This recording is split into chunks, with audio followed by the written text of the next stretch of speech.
Hello, everybody, and welcome to my new podcast that I'm starting out of the blue. This is a podcast where I'm going to talk about everything that I'm interested in, everything from music to movies, just sometimes even sport. The only sport you're really going to hear on here is UFC, which we will get to later after yesterday. But yeah, if you don't know who I am, my name is Christian Doyle. I am the lead guitar player in SEVSONS and the vocalist and sole member of Cross the Line.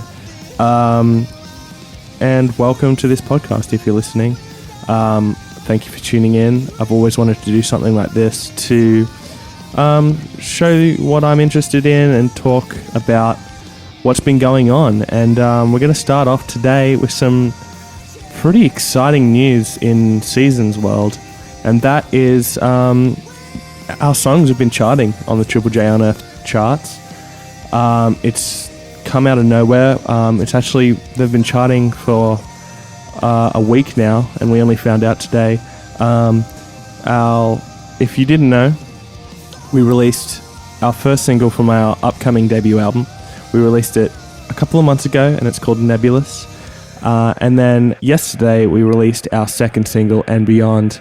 And both of those songs are charting on Triple J Unearthed. And Beyond is number 1 on the metal charts, number 7 on the rock charts, and number 22 on the overall charts. And Nebulous is number 2 on the metal charts, number 12 on the rock charts, and number 42 on the overall charts. It's just really exciting for us because we're releasing new material in a complete different genre than we did for our first EP. And to get this kind of response is great. All the reviews have been incredible. We've been getting nothing but 4.5 to 5-star reviews. All the written reviews have been extremely positive, and we've just been getting such a good response for these songs, and it's really exciting. Speaking of And Beyond, our second single, we released the video for that yesterday.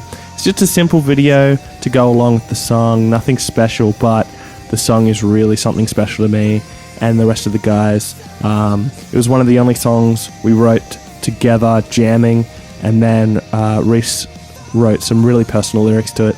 So please go check that out on Triple J Unearthed. Just look up SEVSONS, spelled SEVSONS, and you will find that. If you don't do that, just go to the charts and you'll see us there.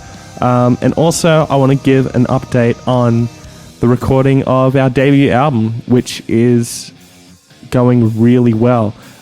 We are booked in on Friday to finish drums, just recording on the last song, and then we also begin recording guitars this week, and they should be done in a couple of weeks, and we should be starting mixing in about June or early May. So really exciting stuff, and I can't wait for you guys to hear this album. It's something really incredible.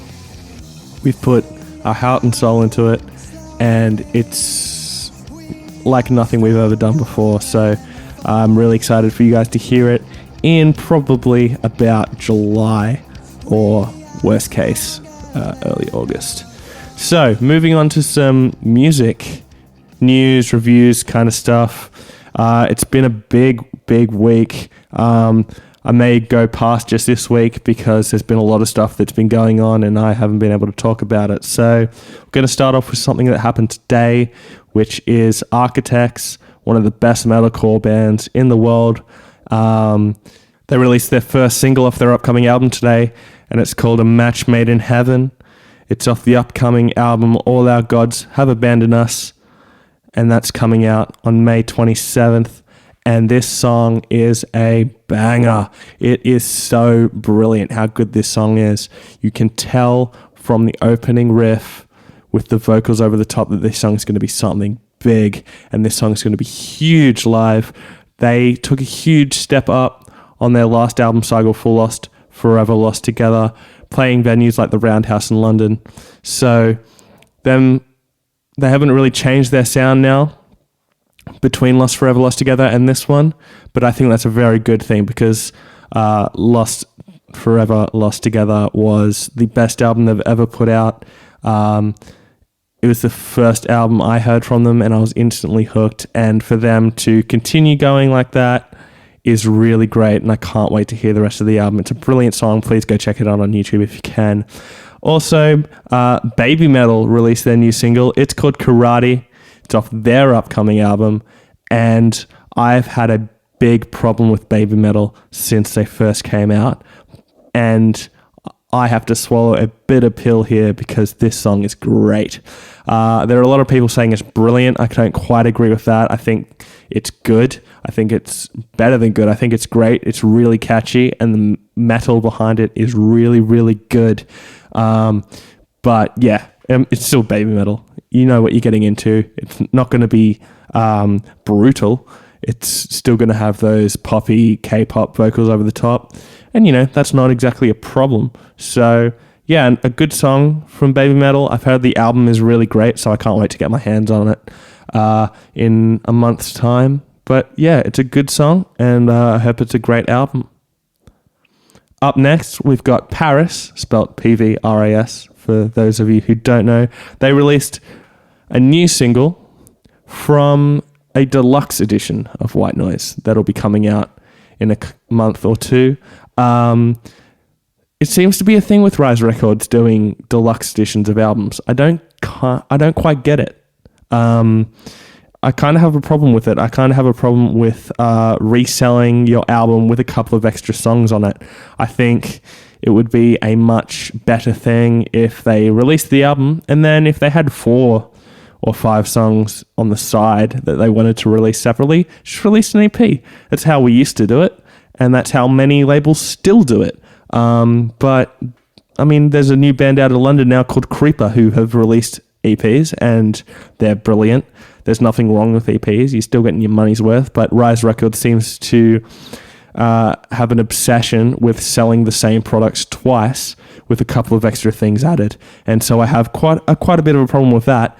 But rolling right over that, the actual song is quite good. I kind of wanted it to be a bit more instrumental, have a bit more of a band feel to it, like the whole of White Noise does. It seems much more like a pop single. Not a lot of drumming going on. The guitars are really far back in the mix. But having said that, there are quite a few songs on White Noise that are like that.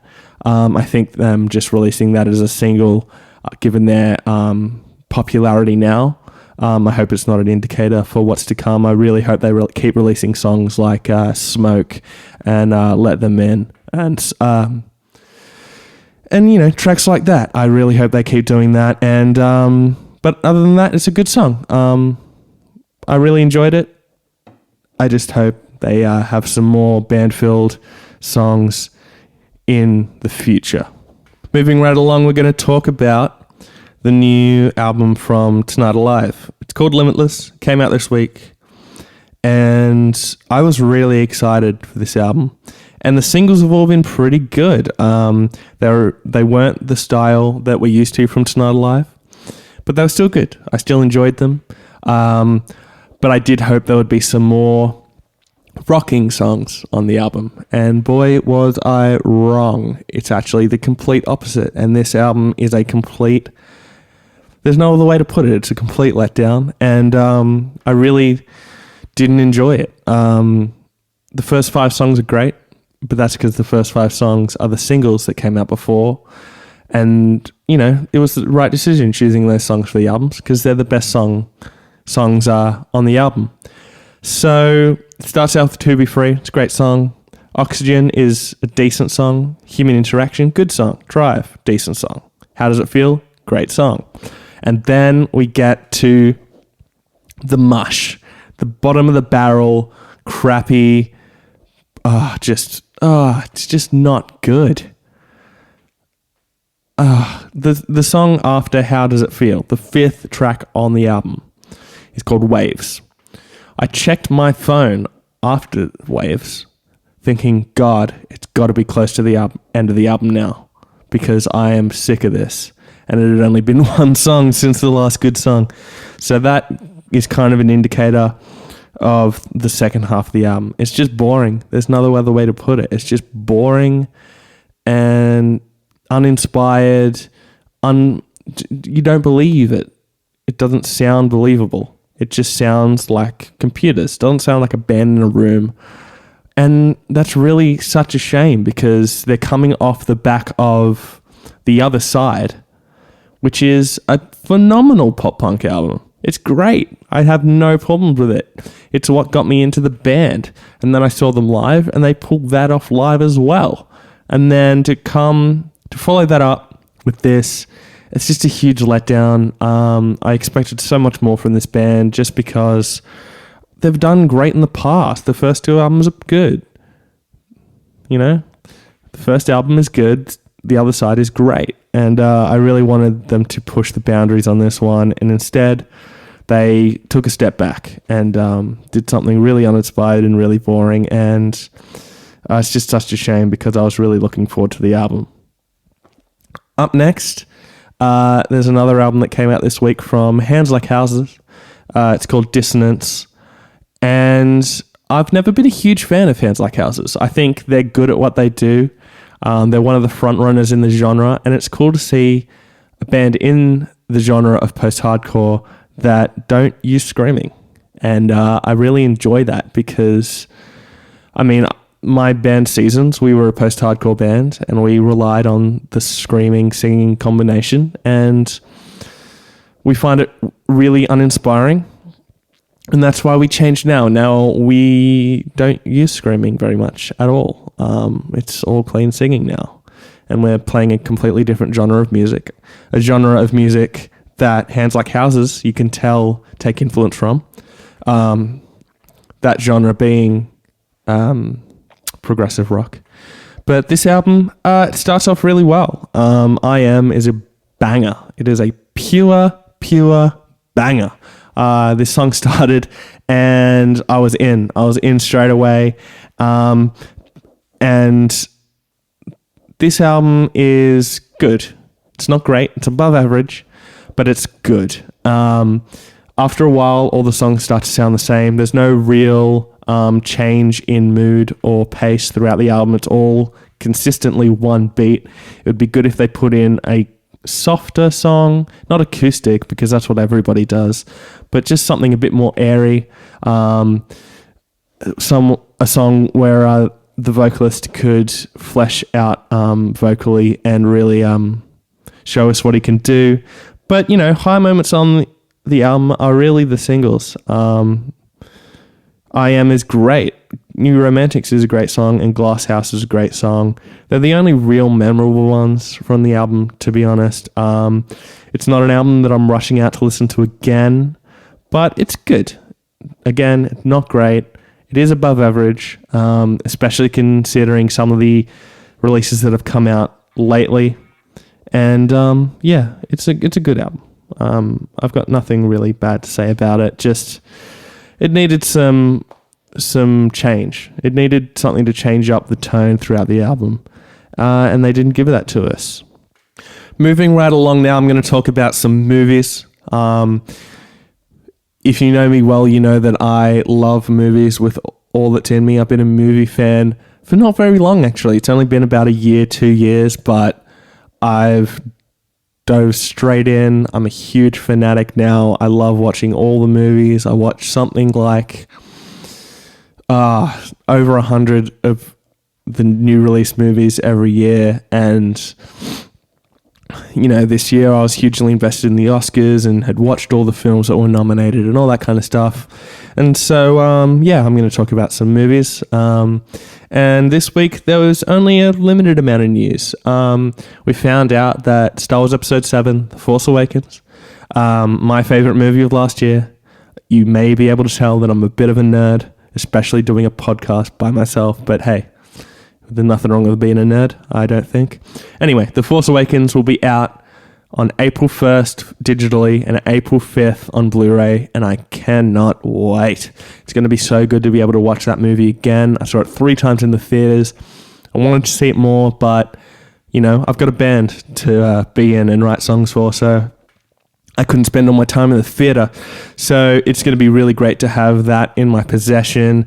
There's going to be a full documentary on the Blu-ray, heaps of deleted scenes. The building of BB-8 will be a feature on there as well, and I really can't wait to see what went into the behind the scenes of this movie.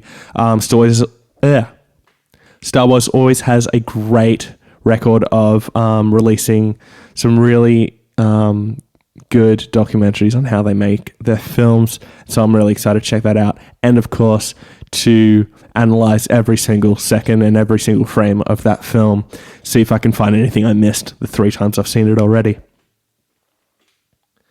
Up next, Ghostbusters, the new reboot. Their trailer came out this week, and it's not good. It's just not good. It's not funny. Melissa McCarthy for me has always been hit and miss, but the director Paul Feig has always been hit. Bridesmaids, Spy, he's made really great films that have surprised me, and they've been really funny. But this trailer is just not good. It's just awkward to watch, especially the scene at the end where she's punching Melissa McCarthy to get the ghost out of her. It's just cringeworthy. It's not funny. It's really awkward humor. I don't know if that's what they're going for, but it didn't hit any kind of bone in my body that made me want to laugh. I didn't even smile. It just wasn't good. And I don't know. The film may come out and surprise me, but yeah, it didn't really do anything for me. So Ghostbusters is not off to a good start. And before I move on from that, what is with the beginning saying 30 years ago and all this stuff, making people think that it's a sequel to the original films, when we all know, and they've come out and said that it's not, it's a reboot, and that the old actors are going to be in it, but playing different characters. By putting 30 years ago, Four Guys, Ford Ghost, whatever it said, I didn't pay attention because I only watched it once, but putting that at the beginning of the trailer will make people think, it's going to be 30 years later and, a continuation of the story, and it's not. It's a reboot. So I think that was a mistake. I know it was a marketing tool, but I think it was one that's going to really annoy people and piss people off. Finally, in movies this week, we've got the new trailer for Finding Dory, which I really enjoyed. I'm really, really looking forward to this film. Pixar, most of the time, 90% of the time, puts out a great film. Not Cars 2 and not Brave. But yeah, I'm really looking forward to this film. In terms of the trailer, I thought it was really fun. It was good to be back in that world. However, it did seem very familiar in a bad way. It just felt like the same beats. It felt like it was going to be the same movie as Finding Nemo, just with Dory being the main focus and them going on the same adventure. So it'll be really interesting to see how that comes out, and I don't know. It could be great. It probably will be great because Pixar 90% of the time puts out great movies. However, their sequels, other than Toy Story, haven't been great. So we'll see how it goes. I really hope it's great.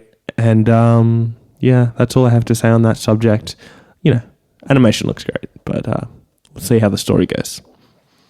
And finally, today we're going to talk about UFC 196. I said I might talk about sports every once in a while, and those sports are only ever probably going to be, football, soccer for you other people, but it's football, and UFC, which I've only recently got into. Our vocalist in Seasons, Reese, has been hounding us with Conor McGregor 4 months, and the man has become the motivation behind this band in terms of setting goals for your life and following through them and making sure that you do what you want to do with your life. He's really become a big symbol for that in our band. And let's talk about McGregor last. Let's first talk about Holly Holm versus Tate. And going into this fight, everyone was like, nah, Holmes going to win. Holmes going to win. Nah, Tate's got no chance. And I was the one in the corner going, Tate's got this. Tate has got this. As long as she gets Holm to the ground, she will have this, because Holm is a boxer. She's a great boxer, but she has no ground game. And it was something I knew going into the fight. And, you know, Tate almost beat her in the second round and then got beat up in the third and fourth because she was trying to box Holly. And that's not a good move, because Holly's a world-class boxer. But then fifth round, I thought Holm was going to get it. I really did. And then Tate just came out with this great grapple. Holm tried to flip her over, and it just dug that choke in even better, and Tate got the victory, and I'm really happy about that. I think she's the better fighter. I think she does need to improve in her boxing, but her ground game is incredible, and she showed that last night, and she showed that she has stamina. So I was really happy about Tate winning, and unfortunately it was the start of a night of upsets. And up next, it was Conor McGregor versus Nate Diaz. McGregor going up 2 weight classes to fight at 170, being the 145 champion. McGregor is one of the best sportsmen in the world. I don't say that lightly, but he is. He makes UFC really entertaining to watch. Diaz does as well, but going into the fight, I really had a dislike for Diaz because he seemed like he had a bully attitude. But yeah, it was a slog out. McGregor put everything into the first round because, you know, he predicted that he was going to knock out Nate in the first round.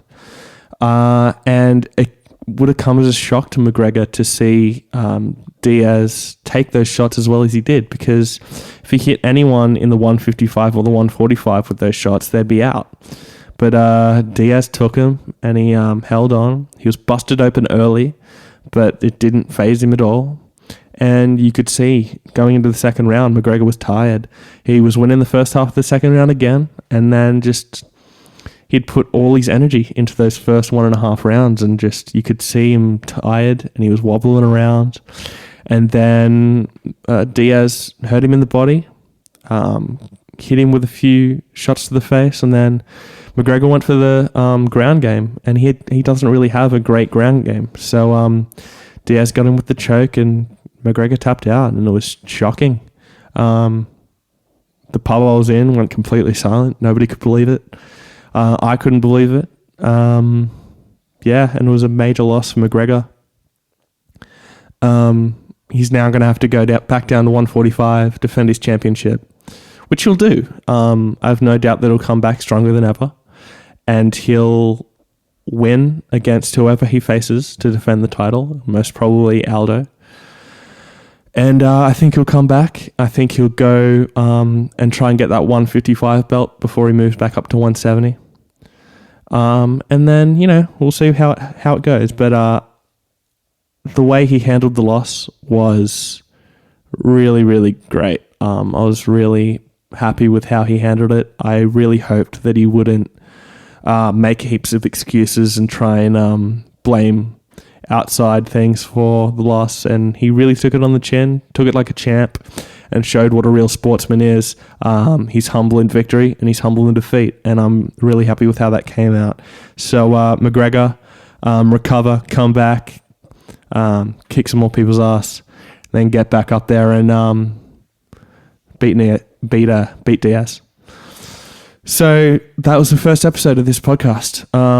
Thank you to anyone who tuned in and listened to this 25 minutes of me rambling on about my interests and all that kind of stuff. I want to leave you today with my band's single, And Beyond. We released it yesterday. It's a great, great song. I'm really happy with it, and I really, really hope you enjoy it. I've been Christian, and I'll see you next time. Bye.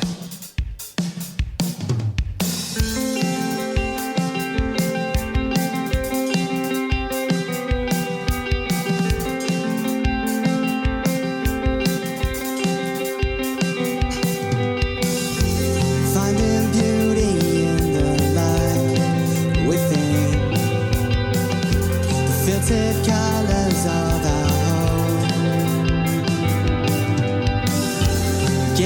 attraction and the mind begins to offer freedom as its song.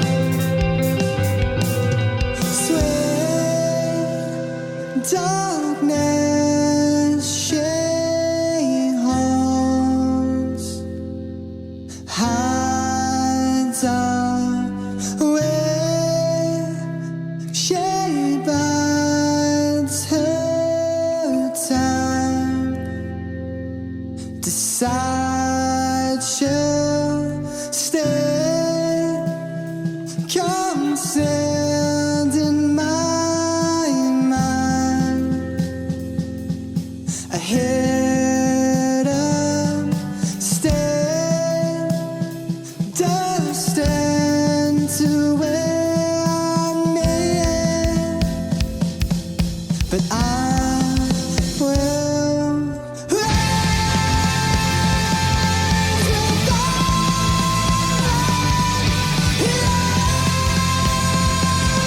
we'll find peace and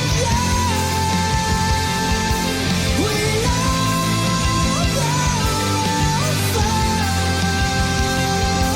beyond